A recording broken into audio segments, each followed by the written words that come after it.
Bismillahirrahmanirrahim. Alhamdulillahi Rabbil Alamin. Wassalatu wassalamu ala ashrafil mursalin Sayyidina Muhammad ibn Abdullah Rasulil Amin. Wa ala alihi wa ashabihi wa man tabi'ahum bi ihsanin ila yaumiddin, amma ba'd. InsyaAllah pada hari ini kita akan bincang berkenaan dengan hukum hakam nikah.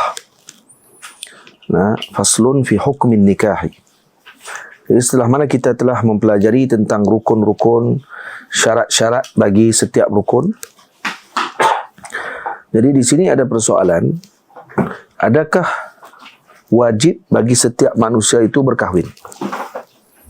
Tamam? Ataupun dengan ibarah yang lain, ma huwa hukmuz zawaj? Apakah hukum pernikahan? Tamam. Jadi al-jawab, an-nikah mustahabbun. Ini aslu di hukum nikah adalah mustahab. An-nikah mustahabbun. Nikah itu hukumnya mustahab kalau mencukupi dua perkara. Pertama, idza kana syakhsu muhtajan ilaihi. Kalau seseorang tadi memerlukan. Memerlukan di sini dengan makna apa? Ai tatawaqqa nafsuhu ila al-jima'. Yani dia berkehendak untuk melakukan persetubuhan. Ini berkaitan dengan sexuality. Seksual lah. Dan dia mempunyai perasaan itu. Yang kedua, an yajida nafaqat az-zawaj. Yani dia ada nafaqah, ada mahar, ada kemampuan untuk dia memberikan nafkah kepada isterinya. Tamam? Jadi kalau ada dua perkara ini, seperti dia ada tempat tinggal dah semua sekali, dan dia juga berkehendak untuk melakukan hubungan, maka pada ketika itu hukumnya adalah sunnah untuk dia berkahwin, mustahab. Tamam? Tetapi kalau dia tidak berkehendak pun untuk perkara tersebut, dan dia juga tidak mendapati ada padanya taklifuz zawaj, tak ada duit, tak ada tempat tinggal untuk disediakan bagi isteri dan seumpamanya, maka makruh baginya perkahwinan tersebut. Hukumnya makruh. Dan lebih baik baginya pada ketika itu adalah dia menyibukkan dirinya dengan ibadah dan menuntut ilmu.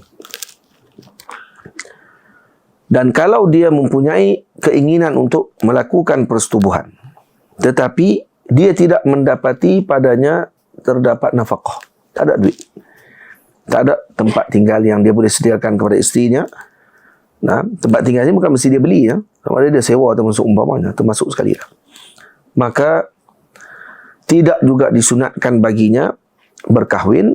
Bahkan lebih aula baginya ialah dia menyibukkan dirinya dengan berpuasa, kerana ianya akan melemahkan syahwat dan akan menenangkan jiwa. Jadi kalau dilihat balik, penyelesaian bagi masalah nafsu bagi seseorang tadi mestilah dengan jalan syarak. Tidak ada dengan jalan yang lain daripada jalan syarak. Jadi mesti dengan puasa, tuntut ilmu, menyibukkan diri dengan melakukan amal dan seumpamanya. Tamam? Menjauhkan diri daripada bersendirian, menjauhkan diri daripada duduk di dalam kelompok yang rosak dan seumpamanya. Baik. Iaitu hukum hakam nikah. Jadi hukum asalnya apa dia? Mustahab. Hukum hakam asalnya adalah mustahab, dan kalau kata terdapat padanya dua syarat yang telah kita sebutkan tadi. Kalau tidak ada dua syarat tersebut, hukumnya makruh. Dan kalau ada salah satu syaratnya sahaja, maka aula baginya ketika tersebut untuk dia menyibukkan dirinya dengan ibadah. Boleh faham? Dan al-mar'ah, wanita, itu tidak harus baginya menjadi isteri kepada dua orang lelaki dalam masa yang sama. Ini masalah yang lain. La yajuzu lil mar'ati an takuna zaujatan lisnaini fi nafsil waqti. Jadi dia tak boleh menjadi isteri kepada dua orang lelaki dalam satu masa. Manakala lelaki pula, ar-rajulul hur al-hur falahu an yajma'a baina arba'i harair. Dia boleh untuk mengumpulkan 4 orang wanita merdeka, dan wa ma syaa minal ima'i, dan berapa orang pun daripada hamba. Kalau ada hamba lagi lah. Sekarang tak ada lah. Tamam. Dan in kanat hurratan, dan kalau dia lelaki perempuan yang merdeka, falir rajuli an yajma'a baina arba'i haraira faqat. Kalau perempuan yang merdeka, lelaki hanya boleh memiliki 4 orang sahaja dalam masa yang sama. Boleh berkahwin dengan 4 orang sahaja dalam masa yang sama. Dan kalau dia mentalakkan salah seorang daripada wanita tersebut, maka dia boleh untuk berkahwin dengan wanita yang lain pula. Tapi mesti dalam masa yang sama 4 sahaja. Tamam? Manakala nisbah kepada al-ima ataupun hamba, maka boleh bagi seorang tersebut membeli sebanyak mana sekalipun, kerana dia termasuk daripada harta. Tamam? Daripada harta.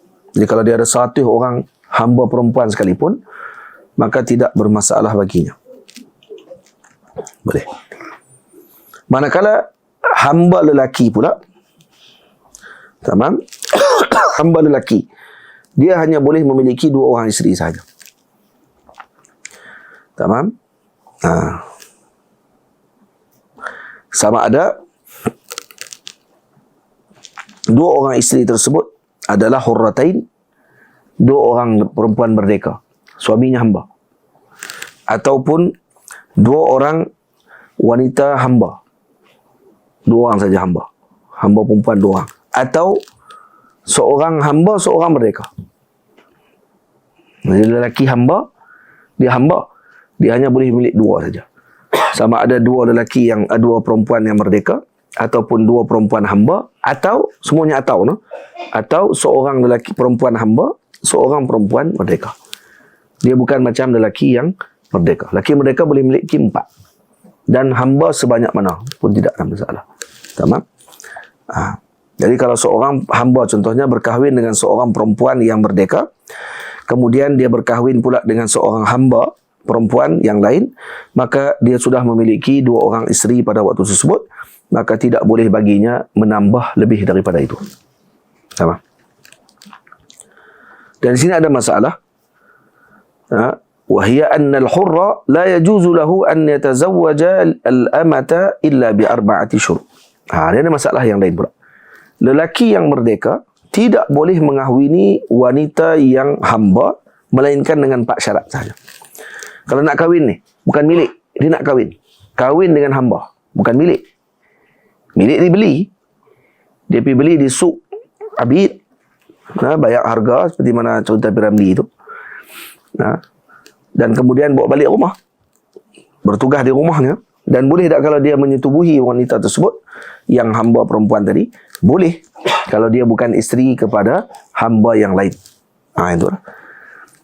Tengok sebab tu, lelaki yang merdeka tidak boleh berkahwin, dia nak berkahwin dengan hamba wanita, melainkan dengan 4 syarat. Yang pertama, alla yakuna indahu zaujatun, anda yakuna indahu zaujatan hurratan. Faham? Dia tidak ada isteri yang merdeka. Dia tak ada isteri merdeka. Yang kedua, an ya'jiza an maharil hurrah. Dia tidak ataupun dia tidak mampu untuk membayar mahar bagi wanita yang merdeka. Kalau mahar terlalu tinggi sangat, yang murahnya hamba, maka dia kata kahwin dengan hamba lah, sebab dia tidak mampu lagi untuk membayar mahar kepada wanita yang merdeka. Yang ketiga, an yakhsha ala nafsihi zina. Dia bimbang dirinya akan melakukan zina. Yang keempat, an takuna al-amatu allati yuridu zawajaha muslimah. Yang hendaklah wanita yang ingin dikahwini, hamba tersebut, hamba wanita tadi mestilah muslimah. Kalau gugur salah satu syarat tersebut, maka tidak halal seorang Muslim mengahwini hamba. Kalau ada isteri dah, jadi tak perlu mengahwini hamba. Hamba cukup dimiliki. Dan kalau kata dia boleh untuk bayar mahar, kemampuan untuk bayar mahar tu ada, jadi tak boleh untuk dia cari hamba. Bayar mahar kepada wanita merdeka. Gugur salah satu syaratnya, maka tidak boleh untuk dia mengahwini hamba. Jadi kalau dia dah ada perkara yang kita sebutkan tadi, maka tidak boleh untuk dia mengahwini hamba. Dan tidak boleh juga seorang lelaki tersebut mengahwini hamba yang kafirah, hamba perempuan yang kafirah. Berbeza dengan perempuan yang merdeka. Perempuan yang merdeka, kalau ianya merupakan ahli kitab, dan perbahasan ahli kitab ini panjang dan disebut oleh para ulama dalam kitab-kitab mereka, yang dimaksudkan dengan ahli kitab, yang pandangan yang muktamad dalam mazhab kita Syafi'i, mestilah usul keturunan wanita tersebut daripada datuk neneknya yang mengikuti ajaran Nabi Allah Isa dan Musa AS. Tapi kalau kata dia tidak mengikutinya, ataupun datuk neneknya dulu adalah penyembah berhala, kemudian setelahnya dia menjadi agama Kristian ataupun mengikuti Yahudi, agama Yahudi, maka dia tidak dikira ahli kitab mengikut pandangan muktamad di dalam mazhab Al-Imam Syafi'i. Sebahagian ulama dalam mazhab yang lain, juga Maulana Syekh Atiyah Saqar, berpandangan bahawa ahli kitab adalah ahli kitab, tidak melihat kepada usulnya. Boleh kata macam tu. Dan kalau kata mengikut pandangan muktamad dalam mazhab Syafi'i, dan ini yang difatwakan, dia tidak boleh berkahwin dengan ahli kitab. Jadi contohnya seorang Kristian tapi dia berbangsa Cina. Dia Kristian. Boleh tak kita kahwin dengan dia tanpa dia convert dulu, tanpa dia kembali semula kepada agama Islam? Maka hukumnya adalah tidak boleh. Kenapa? Karena kalau dilihat kepada silsilah datuk neneknya, kemungkinan dia adalah penyembah berhala. Bukannya ahli kitab asal yang mengikuti ajaran Nabi Allah Isa dan Musa AS. Boleh faham? Jadi kalau kata hamba perempuan,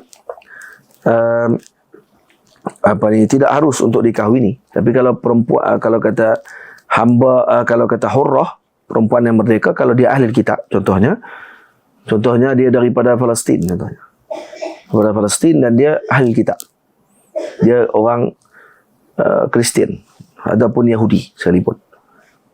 Kemudian bila tengok datuk neneknya dulu memang pengikut kepada Nabi Allah Musa, pengikut kepada Nabi Allah Isa, maka boleh tak kahwin dengan dia tanpa dia convert? Boleh, tidak ada masalah. Boleh faham? Perempuan saja, lelaki tidak boleh. Ada seorang syekh, saya Syekh Abdul Wahab, Kiai Abdul Wahab Hasbullah, ketika ditanya kepada beliau tentang kenapa, bukan Syekh Abdul Wahab Hasbullah, yang ini Al-Imamul Baqillani. Al-Imamul Baqillani ketika ditanya kepada beliau, kenapa orang Kristian boleh dikahwini, wanita Kristian boleh dikahwini oleh lelaki Muslim, tetapi kenapa wanita Muslim tidak boleh dikahwini, wanita Muslimah tidak boleh dikahwini oleh lelaki Kristian? Kerana ini tidak adil, kata dia. Kamu boleh ambil wanita kami, kami tidak boleh ambil wanita kamu untuk sebagai isteri. Maka kata Al-Imamul Baqillani rahimahullahu ta'ala, dijawab dengan jawapan yang sangat bijaksana. Kata beliau, kerana kami beriman dengan nabimu. Kami beriman dengan nabimu dan tidak menafikan nabimu. Kami beriman dengan Nabi Musa, kami beriman dengan Nabi Isa. Maka syariat membenarkan untuk kami mengambil dengan perkara tersebut. Kamu pula tidak beriman dengan Nabi kami. Kamu beriman dengan Nabi Musa, dengan Nabi Isa, tapi tidak beriman dengan Nabi Muhammad SAW. Jadi, kalau kamu nak ambil wanita-wanita kami, beriman dulu dengan Nabi kami. Cara dia bagaimana? Ucap kalimah syahadah. Kamu boleh ambil wanita-wanita kami. Faham? Selesai. Baik. Jadi, talqis daripada apa yang telah kita bincangkan sebelum ini. Jadi bagi lelaki yang merdeka boleh mengumpulkan 4 isteri sahaja yang merdeka, dan boleh baginya untuk memiliki sebanyak mungkin ima ataupun hamba wanita. dan tidak bermasalah bagi mereka. Manakala bagi lelaki hamba pula, harus baginya untuk mengumpulkan 2 isteri sahaja dalam satu masa. Sama ada 2 isteri tadi, kedua-duanya adalah merdeka, atau kedua-duanya hamba, atau salah satunya merdeka dan salah satu lagi adalah hamba. Tamam. Dan yang ketiga, harus bagi seseorang mengahwini perempuan kitabiah, ahli kitab, yang merdeka. Dan tidak harus menikahi perempuan kitabiah yang hamba. Tidak boleh. Karena perempuan muslimah pun kita tidak boleh, melainkan mencukupi 4 syarat yang telah kita sebutkan. Apatah lagi yang kitabiah. Yang keempat, tidak harus bagi seseorang yang merdeka itu berkahwin dengan hamba wanita, melainkan mencukupi 4 syarat yang telah kita nyatakan sebelum ini. Iaitu dia tidak ada isteri di kalangan wanita yang hurrah. Yang kedua, dia tidak mampu untuk membayar mahar bagi mengahwini wanita hurrah. Yang ketiga, dia bimbang akan melakukan zina. Dan yang keempat, apa dia? Yang dia akan kahwini tadi, wanita hamba tadi adalah muslimah. 4 syarat tu. Gugur salah satu, maka tidak dibenarkan dia untuk berkahwin. Boleh faham? Baik, kalau ditanya, kenapa? Apa sebab dihalang untuk seorang yang merdeka berkahwin dengan perempuan hamba, melainkan dengan syarat-syarat tersebut? Kenapa? Awak jadi berat sangat ni. Padahal itu hamba. Maka jawapannya ialah, jadi ketika mana seorang yang merdeka tadi nak mengahwini wanita yang hamba, maka dia akan pergi bertemu dengan tuan kepada hamba wanita tersebut. Lalu dia pun meminang. Bila dia minang untuk jadikan hamba tersebut, hamba wanita tadi sebagai isterinya, maka dia akan menjadikan anak-anak daripada wanita tersebut juga sebagai hamba selepas ni. Sebab tu hamba tu masih milik orang. Kalau dia beranak nanti, anak tu pun jadi hamba juga. Hamba kepada tuan tu. Tamam? Jadi bapaknya merdeka, anak-anaknya hamba. Yang nanti akan dijual pula di suk selepas tu. Ini syarak tidak mau benda ni. Wasyara'u la yarda bidzalik illa fi halati darurah. Maka ketika hal darurah sahaja. Lagi berat lagi pula, waktu ketika mana dia bersama dengan isteri dia ataupun duduk di rumah isteri dia tengah duduk khidmat kepada tuan dia pula duk panggil. Dia nak kena pergi ikut mana satu ni? Suami ke dengan tuan dia pada waktu tu? Dia nak kena khidmat lagi dan semua. Ini bukan masalah bekerja. Ini bukan masalah dia bekerja dengan tuannya atau tidak. Jadi pekerjaan sekarang ni seperti pembantu rumah dan seumpamanya, itu bukan hamba. Itu pekerja. Saya buat ni sebagai hamba pula. Ada ni bukan hamba pergi ambil pekerja pembantu rumah, dia kata ni macam hamba zaman dulu. Ada batil. Ni batil dan ni tidak ni boleh dikenakan dengan hukuman oleh pihak kerajaan. Kerana apa? Kerana tidak ada lagi sistem perhambaan pada zaman ini, melainkan beberapa tempat saja. Di bahagian katanya di Afrika ada lagi bahagian-bahagian tempat yang dilakukan perhambaan dan seumpamanya, tapi itu pun illegal maksudnya. Dalam keadaan yang tidak dibenarkan oleh pihak pemerintah. Sekarang hukum perhambaan ini telah selesai semuanya dan dihazafkan daripada undang-undang negara. Sallallahu alaihi sayyidina Muhammad. InsyaAllah kita akan bincang pada pertemuan akan datang, iaitu berkaitan dengan hukum hakam an-nazar ila nisa, melihat kepada wanita, dan hukum melihat kepada wanita dan seumpamanya. InsyaAllah kita akan bicarakan pada pertemuan akan datang. Sallallahu alaihi sayyidina Muhammad wa ala alihi wa sahbihi ajma'in. Walhamdulillahi rabbil alamin.